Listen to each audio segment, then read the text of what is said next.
এটা ফ্যাসিস্ট সরকারের বিদায়ের পরে গণতান্ত্রিক সরকার এদেশে তারেক রহমানের নেতৃত্বে বাস্তবায়িত হয়েছে এবং আজকে জনাব তারেক রহমান দীর্ঘদিন বিদেশে ছিলেন এবং তিনি সেখানে বসে পরিকল্পনা করেছেন কিভাবে ভবিষ্যতে দেশ পরিচালনা করবেন।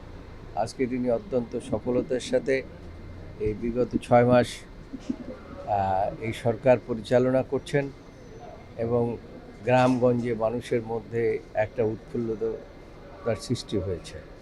এই অবস্থায় দেশের রাষ্ট্রপতি নির্বাচন অত্যন্ত গুরুত্বপূর্ণ। দীর্ঘ ৩৫ বছর পরে গণতান্ত্রিক উপায়ে এই রাষ্ট্রপতি নির্বাচিত হচ্ছে।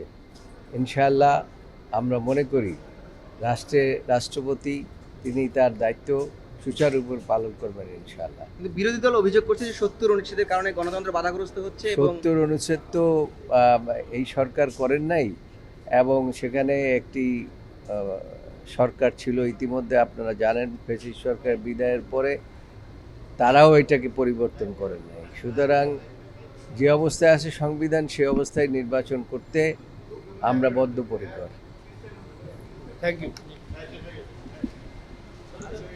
৭০ অনুচ্ছেদ সরকার করে নাই, যে অবস্থায়